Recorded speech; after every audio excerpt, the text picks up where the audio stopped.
on the summer of 2019.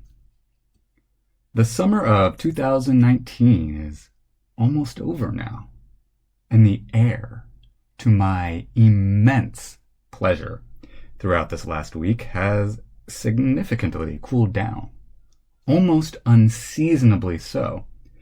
Len Melisburgo of NJ Advanced Media for NJ.com calls it a taste of autumn in the air, as a wave of cooler and drier air drifts into New Jersey.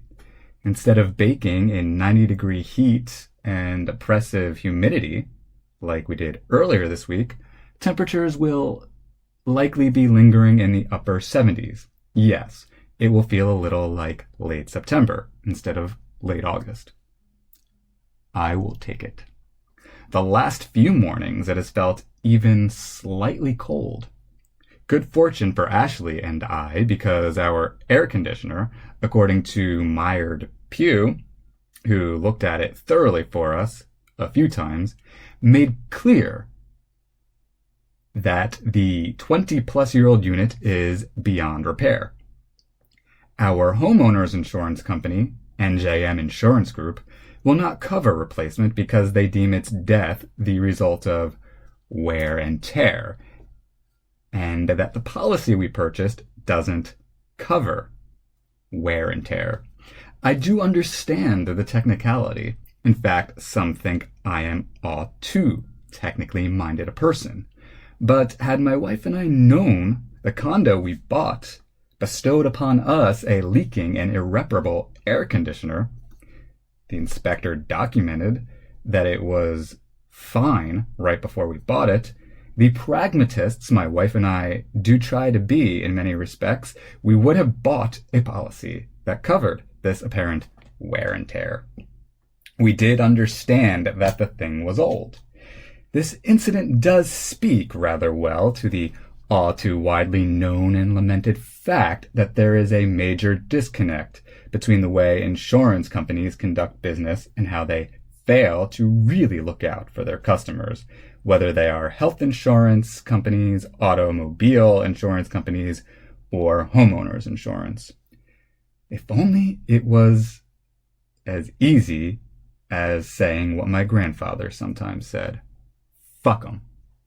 No, it seems to me that Ashley and I are subjected to a financial burden here, first of all, because of someone else's lack of due diligence, the person who conducted the inspection report to us, which is a little unfair. Moreover, could the insurance company not spell out a little better that wear and tear would be a disqualifier? And also, yet one more illustration of the difference between the world of those who have more and those who have less.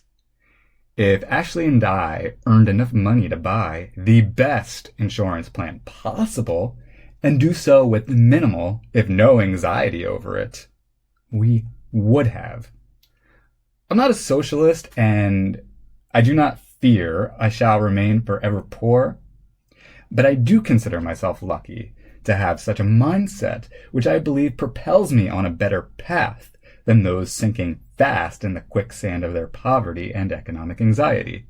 These glitches in the capitalist system, left unaddressed, amount to cruelty and social negligence, in my opinion. Anyway, I'm not quite convinced just yet to merely let it go. That said, I've not excelled at following up with the matter promptly. As for the cooler air I was telling you about, this Labor Day weekend, the temperature should climb back into the mid-80s, apparently, though, and it will turn to September. Back to school for the students who did not also take classes during the summer. Just like early June can have the feel of summer before summer officially commences, so too for me, early September can have a feel of autumn before the season has technically changed. Seasons may come and seasons go. Barry, Robin, and Morris Gibb. Time is a jet plane. It moves too fast. Bob Dylan. overlooking the sadness or nostalgia we sometimes feel in response to our awareness that life simply happens, then ends, and that thus experiences do not and cannot happen again, except within memory, the perception of its audio or visual record. I enjoy the seasons changing. One aesthetic benefit of living in a temperate area as opposed to, say, a tropical one or a desert is that you get not just the changes of temperature and weather, but also the visual changes, leaves turning yellow, brown, orange, red, then falling to the ground, eventually snow and ice, and then a burst of green and other flowery colors. Mental stimulation. This outlook is relatively new for me. 2 years ago and every year prior, the end of summer and the loss of heat always disappointed me. This is one reason why I moved to Florida 3 times and California once, and wanted numerous times to return either to the sunshine or the Golden State. That affinity with heat and summer, both of which I associate with the beach. For most of my life, I wanted to live in a house on the beach. That too has changed. And associated also with vacations, people's generally good moods, and sense of freedom and independence while on those vacations. As a teenager, I probably never enjoyed more happiness than while on vacations in summer. Specifically, Rehoboth Beach, Delaware. My mother and stepfather took us there for a week for a few consecutive summers. Parts of my soul were awakened there. I'd walk up and down that boardwalk literally for hours all day long, listening to music on my Discman, observing people, writing poems, which really should have been journal entries or drafts of personal essays. Quote, faced with these happily uncompromising streams of association, as though on an open boat launched into the ocean with no horizon line in sight, you just have to surrender to the waves of sentences that keep bumping you from one idea to another. From Philip Lopate, to show and to tell, Kindle location 674. I was binging on Charles Bukowski books that last summer in Rehoboth as well, especially fascinated by the matter-of-fact directness of his poems, which I now realize read more like personal essays, and not just wrote concrete descriptions, but what he thought and how he felt about whatever subject he wrote of. I fell deeply in love with this style of self-expression, and sometimes sat on a bench trying to sort of emulate Bukowski, excluding the alcohol, dark moods, and tones. I was still underage and lacked all interest in getting drunk or high anyway. The other highlight of those Rehoboth Beach days, the people I met. But that really makes for a whole separate conversation. More on that some other time. I will say only that it is interesting how, when away from school, where I was so shy, depressed, and socially anxious, I could turn into such a socialite and even spark what I thought were little romances. I feel guilty in hindsight, though, that I did not spend more time walking around talking with my brother, but I believed he disliked me anyway. He could be harsh, telling me my thoughts were stupid and always tended to reject, I thought, my basic being. Thus, to part from him and free myself from dread of his rejection and discouragements, and to indulge in some distance from my mother and stepfather, parents in general, family in general, my typical world in general even, this made me feel as if I were in a sort of safe zone where whatever it might possibly mean to be me could finally emerge free of overwhelming criticism and cause for further self-loathing. Memories are strange, though.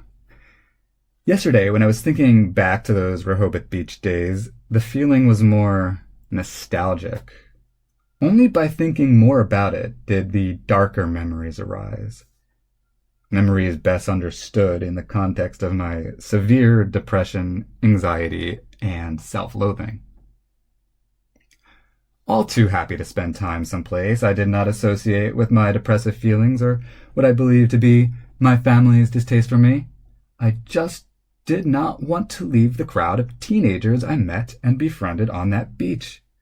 Especially, I did not want to leave Allie, a girl who said she aspired to be a doctor and who I crushed on somewhat, who had a self-confidence that fascinated me and even entranced me, and Phil, a guy who played football and liked debating the question of God's existence with me. A girl I considered good-looking and a guy who played football and seemed intellectual as well, not only talked to me, but treated me like their best beach friend. It was an unprecedented ego elevation, and all too short, cruel even in its brevity, which is one thing I actually dislike about traveling. If you love where you travel, you must, unless you are in the midst of very unique circumstances, leave. I shall never forget, for example, how depressed I felt when Ashley and I spent a week in Naples, Florida, and then had to leave. I prayed to Naples the morning we left, while on the hotel balcony looking at the Gulf of Mexico, and vowed to return, and my entire body felt shackled to the place as the cab drove us to the airport. In avoidance of turning my time with Allie, Phil, and some other folks I can't remember far too short, one unfortunate night I stayed out especially late, maybe as late as 3 a.m. Certain details I don't remember, such as whether my mother contacted me via cell phone, insisting I return to the house we rented for the week, and I simply refused out of rebellion, or did she call or text and I didn't look at my cell phone, or did both of us forget the cell phone factor? What I do remember all too well was when I did return to the house and my mother expressed her profound unhappiness over the matter, then threatened to take my laptop from me as punishment. The laptop itself I actually didn't care so much about. The technology and internet connection are nice, but in those days, I read books and wrote on notebooks much more than I ever did anything else on the computer. I didn't play computer games or go online for much more than chatting on AOL Instant Messenger. But if you want an interesting indication of the self-identity I established by that point in my life, this threat my mother made was really the worst possible one, because my laptop had all my poetry in it. And the closest I'd ever come to feeling any kind of real long-term self-worth existed in those poems. To be separated from them felt like losing my soul. Felt like losing my soul, and almost the only work I ever felt proud of. And so, in a very panicked fury, I said to my mother, "Fuck you." Before I proceed, I must make emphatically clear my shame and regret about this. Of course, who among us have not said at one point or another to our parents some version of "I hate you" or "fuck you"? Not that this coming of age and rites of passage thing justifies such a traditional adolescent vitriol and angst, but I don't imagine my own gracelessness here that I unfairly subjected my mother to was exceptionally unique or even personal. I imagine even the most polite teenager demonstrates a capacity for critical thought if he or she at some point contradicts his or her parents, to his or her parents' profound dismay. I understand, though, this always deeply upset my mother. There's a Bob Dylan line that comes to my mind here, one that is so usable, I know I will end up citing it many times over the years.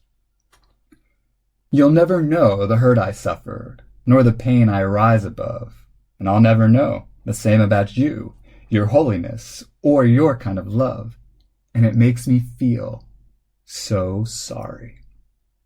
From the song Idiot Wind. Let me please be as clear as I can. My mother is one of my greatest heroes, and I do not say that merely because she is my mother. In contrast, I do not consider my father quite a hero.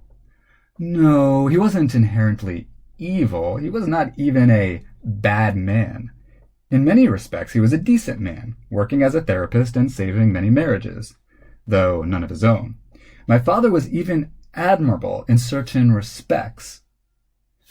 Though told by his high school guidance counselor that he would amount to no more than a plumber, he got his doctorate in psychology, opened his own practice, and did quite well for himself. Also, my father encouraged free expression, not just from a psychotherapy point of view, but as an artist and a man who encouraged others to pursue their self-actualizing dreams. I do revere the artist and intellectual within my father, but as I understood it, fatherhood for him was more like a recreational activity, fun and games every other weekend and some money. But on the other hand, for my mother, motherhood seemed, and still seems to her, I think, a passion. Parenthood being so fundamental to life, I believe if one is going to do it, one had damn well better treat it with the utmost passion or risk putting your child on a troubled psychological trajectory. My father's failure to grasp this is rather astonishing, considering he was an exceptionally educated psychologist. My mother should write a book espousing her views on motherhood. It would make the world a better place. Since I could fill my own books with her positive qualities, I'll hone in on just one quality of hers, which I consider so amazing. She never fixates really on anything petty. I know of parents who try to indoctrinate their children with their religion to a point of frightening anxiety.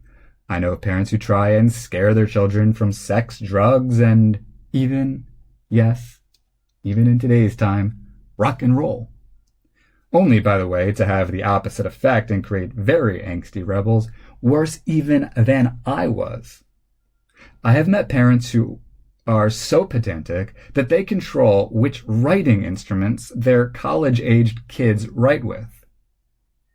Even if my mother was never thrilled with my academic interests at times, she never went so far. She never went so far as pressuring me to major in this or that during my college studies. But I know people who abandon their passions because their parents frighten them into doing so and suffer from immense bouts of depression. So all this thinking about summer then ultimately reminds me of my love for my mother, my regret for how my mental unwellness and misunderstandings or lacking understanding in this or that made dealing with me so difficult to a point of cussing at her and such, but also, more importantly, how I view my mother as a titan of conscience and one of motherhood.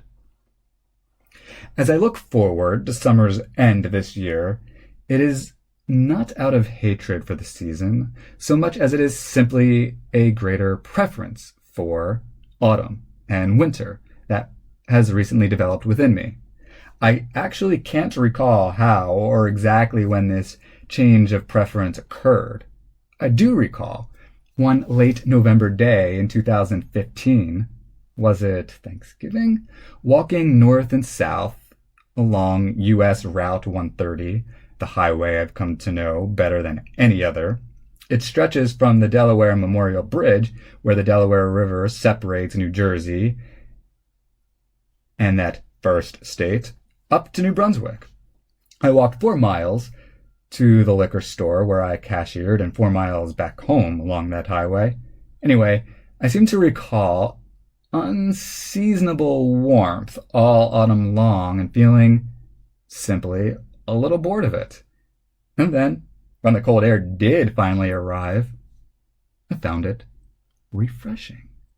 But I think this may have been a first crack at my preference for the summery feel, more than a shattering. I think the actual shattering, in part, had to do with my hatred for all the gnats and mosquitoes in the warm air when I'd do my perambulating, how they'd get into my eyes or mouth and make me gag. I think it occurred to me that this was not a problem in the cold. The colder air felt purer.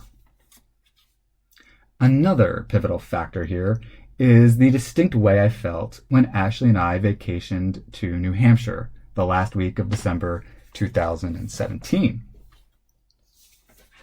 On the matter of my connection to feelings, I should like to bring up that individuals occasionally offer in the bodies of their critiques that I may come across as detached from feelings. A few people mentioned to me that I come across to them as pretentious, condescending, or as though I were hiding, even if only inadvertently, my more human layers. One professor once referred to me as unwelcoming. When pressed to elaborate, though, my critics tend to cling to a frustration that I strive for granular objectivity. They act as if it is a burden. I actually understand it. I have felt sometimes extremely annoyed with people who perfect something beyond my depth, or the depth of my own interest in that thing's further improvement. Ask my poor wife about my complaints as she delves into some activity when I'm ready to sigh and say, it is fine for now. In fact, I've even asked her to take pity on me for not being as smart and competent as she is. Sometimes her basic life navigation skills, from financial organizing to home improvement matters, are executed with such efficiency and speed that out of my own insecurity, I ask if she can just let it go. But that's only in the heat of my insecure moments. And I'm a hypocrite because, particularly in the realms of philosophy, politics, and media, I notice I enjoy pressing on forward more than others care to, which then frustrates them. Most of us probably get annoyed when someone gets into something deeper than interests us at the time, unless we exude exceptional patience. My therapist being one example. If you've ever caught an episode of Cheers or Frasier, you might say if you consider me somewhat like Lilith, the joke being that she is so academic as to have a very dry and cold personality. These critics are somewhat off, though. Actually, I find seemingly inexplicable feeling to be extremely inspiring and worth probing. And with that, I shall get into the feelings of interest. Some context here. The last semester of my official junior year of college had just ended, which meant no more of that course on modern Japanese history, which at times felt almost like the bane of my existence, because, interesting as the topic was, really I did appreciate it, was assigned to write whether I thought the US was justified in dropping the atomic bombs on Japan, which significantly developed, I'd like to think, my critical thinking skills. Still, alas, the professor's workload was literally impossible to complete. I was not the only one who mentioned this. Several other students made it clear in the discussion boards online when the professor asked explicitly for our feedback. When you add the intensity of this course to other layers piling onto each other that semester, such as my starting a column for the College Voice, a student newspaper, plus a lot of unofficial and not yet credited editing I did for the paper, plus my determination to wake up early each morning and carve out some time daily, about 2 hours, exclusively for my creative writings. And if you add to this my attempts at vigilantly keeping up with the political news, and my 2 part-time jobs, chronic untreated anxiety and insomnia, which I agitated with nighttime alcohol abuse as to calm my nerves and fall asleep, meaning I often woke up with a hangover, this made for a fascinatingly exhausting time. It was the second most severe case of burnout I can recall feeling. I will save the most severe for another occasion.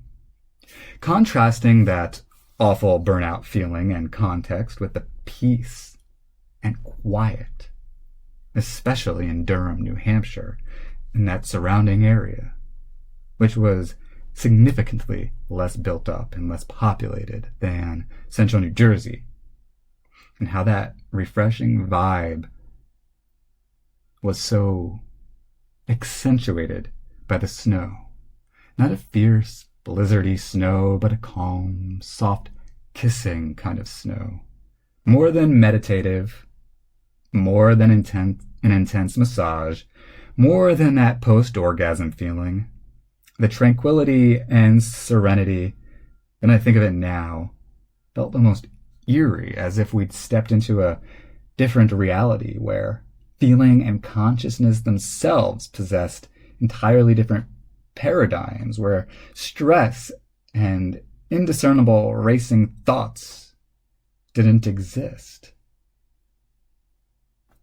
Quote, there I felt that nothing can befall me in life, no disgrace, no calamity, leaving me my eyes, which nature cannot repair, my head bathed in the blithe air and uplifted into infinite space. Emerson, Nature, Chapter 1, Kindle location 768. Am I exaggerating somewhat?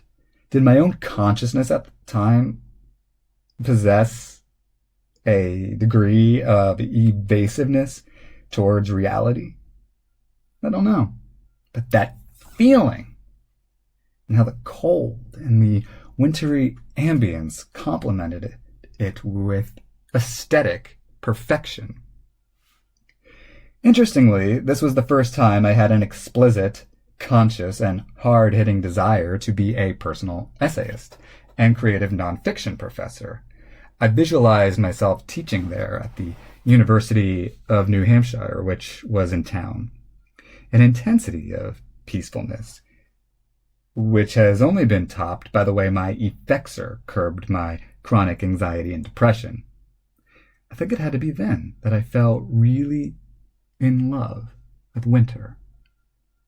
What did the cold, biting air matter in the midst of such overpowering tranquility, an escape from stress and overstimulation? Anyway, happy as I feel for summer to change to autumn now, I must tell you, this summer is, thus far, the best of my 33-year-old life. Better than those beach bum Rehoboth summers. Better than those 3 summers, 1999 to 2002, was it? At Tomato Patch Performing and Visual Arts Day Camp on the Mercer County Community College campus, where I met Tim, that creative genius and a best friend of mine. There is plenty to say about those summer camp days, but the fortune of meeting Tim, in itself, really is its own subject as well. There is only one other person outside my family I've known and kept in touch with longer than the 20 years or so I've known and enjoyed a friendship with Tim. How can those summers thus not be considered exceptional? Moreover, it is through Tim that I met my wife Ashley, and was just as summer was beginning, in fact. So Tim enjoys, in my mind, a very special and high status. He's one of the few people I think has at times a saint-like way about him. But this summer outdoes even those sacred summers. Ashley and I moved to Basking Ridge, New Jersey this summer, where we now have a view of open space and mountains right from our parking lot, in contrast to flat land and an over-congestion of houses, cars, and people in East Windsor. Ironically, I wonder, would I mind such congestion if we lived in Manhattan, where I do fantasize about living? Not that Basking Ridge is isolated, unpopulated, or deeply rural. I would describe it as sort of rural, or on the edge of rurality. I think the further west one goes from here, the more rural it tends to get, where there really seems to be nothing but farms, hills, and fields. To the south, where my father lived until I was 19, in Cream Ridge, New Jersey, this was pure rural. No grocery store down the street, many houses with over 2 acres of land per house, water from a well, etc. This summer, I sailed the very rough and stormy seas of my career-related confusions and anxieties. How will I make more money? How do I market and advertise my monetary worth? Should my writing principle be first thought, best thought in the name of spontaneity's beauty, or should I revise in the name of greater clarity and succinctness? Would I rather write or just talk out loud, or just be a political activist? How do I balance my journalistic political self with my artistic self and my academic self? This summer, I began psychotherapy and faced my fear of driving on that part of the New Jersey Turnpike right across from Manhattan, and by myself. I know, silly for a man of 33 to fear the Turnpike, but with my eyes so oversensitive to visual stimuli, and the traffic there at times rather chaotic, plus my unfortunate anxiety and the whole bag of bad driving-related memories, including 2 accidents and losing my license for several years, it can be like poking at a very sensitive scar when I drive sometimes. This summer, I changed my stance on the question of whether or not I believe in the universal basic income policy, which Andrew Yang proposes, and which my friends Mark and Montanez spent months urging me to support. I think it is absurd to spend as much money as we do on defense when so much of it could be invested in our poor, who sometimes sink in their economic anxiety, and all the while we could still outspend any other country on earth on national security and defense. Plus, from the point of view that government can invest in certain things in the interest of national or social strengthening, I do not know what is a greater investment than people in general, as it is people who can make anything out of nature. This summer, I also fell deeper in love with my wife, Ashley, though who would have thought it possible I could fall deeper in love?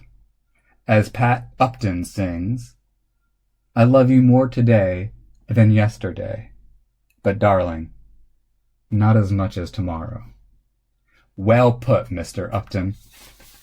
My wife, while I've been distracted by figuring out how to make more money as an artist. Has been the summer's artist in our family, turning our new home into an actual paradise, picking out the perfect couch, rugs, kitchen table, positioning all the furniture like a dancer positions his or her body step after step with eloquence and grace. Cheers, darling, to what a great summer we enjoyed, and to what a great and even better autumn is coming our way.